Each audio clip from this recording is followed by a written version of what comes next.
အိန္ဒိယမှာကြီးပင်းခဲ့ရတော့ကကျွန်တော်အဖေရဲ့အလုပ်ကြောင့်ခဏခဏအိမ်ပြောင်းခဲ့ရတယ်။တခါကတော့အခန်းတစ်ခန်းပဲပါတဲ့အိမ်လေးတစ်လုံးကိုပြောင်းခဲ့ကြတယ်။အဲ့ဒီအိမ်ရဲ့နောက်ဘေးမှာဗရန်ဒါတေးသေးလေးရှိပြီးလမ်းမကြီးနဲ့ဓာတ်ရိုက်ဆက်နေတာကြောင့်ဘယ်သူမှမဆိုအလွယ်တကူဝင်ထွက်လို့ရတယ်။အိမ်ပြောင်းမှုမကြခင်မှာပဲအိမ်ပေါ်တစ်ယောက်ငှားလိုက်တယ်။အစပိုင်းမှာတော့အားလုံးကတော့ပုံမှန်ပါပဲ။ဒါပေမဲ့ကြာလာတော့သူမရဲ့အပြုတ်မှုတွေကထူးဆန်းလာတယ်။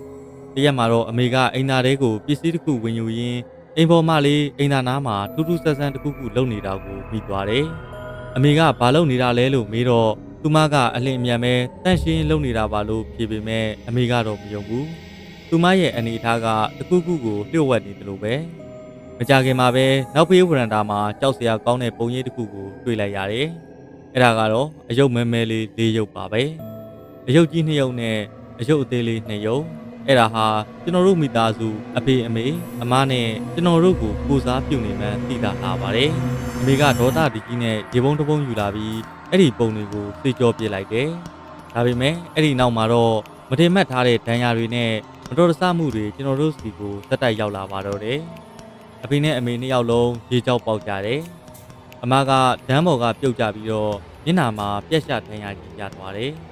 ကျွန်တော်ခြေထောက်လည်းစပိန်ကြားလေးညှက်ပြီးတော့ဒဏ်ရာရခဲ့တယ်။ကျွန်တော်တို့အိမ်ပေါ်မကိုတန်တရားဝင်လာကြပါတယ်။အမေတို့ကသူမကိုအလုတ်ထုတ်ပြီးပြန်လွှတ်လိုက်တယ်။ဒါပေမဲ့ဇလန်းကအဲ့ဒီမှာမပြီးသေးပါဘူး။တညမှာကျွန်တော်အိပ်ရတဲ့လှဲလျောင်းနေတော့သွေးပြက်မတက်မြင်ကွင်းတစ်ခုကိုတွေ့လိုက်ရတယ်။အိမ်ပေါ်မလေးရဲ့စပင်ပုံစံအတိုင်းစပင်မိရှည်နဲ့အမျိုးသမီးတစ်ယောက်က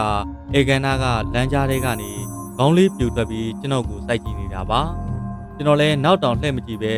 အိတ်ကန်းထဲကိုအပြေးအလွှားပြေးဝင်သွားခဲ့တယ်။ကြက်အနေငယ်ကြတော့အဲ့ဒီအိမ်ပေါ်မရဲ့ယောက်ျားမတော်တဆဖြစ်ပြီးတော့ခြေတော့ကျိုးသွားတယ်လို့ကြားရတယ်။သူမရဲ့ကလေးတွေကလည်းသူမအလုပ်ထွက်သွားပြီးကြတဲ့ကနေမကောင်းဖြစ်နေကြတာ။ကျွန်တော်တို့လည်းအချိန်မဆွဲတော့ပဲအဲ့ဒီအိမ်ကနေအမြန်ဆုံးပြောင်းထွက်ခဲ့ကြတယ်။ပြောင်းသွားပြီးနောက်မှာတော့အချိန်တွေကပြန်ကောင်းလာပါတယ်။ဒါပေမဲ့ဒီနေ့အထိကျွန်တော်တွေးမိနေတော့မယ်။အဲ့ဒီအိမ်ပေါ်မလေးကျွန်တော်တို့အပေါ်ဘာတွေလုပ်ခဲ့တာလဲဆိုတာကိုပေါ့။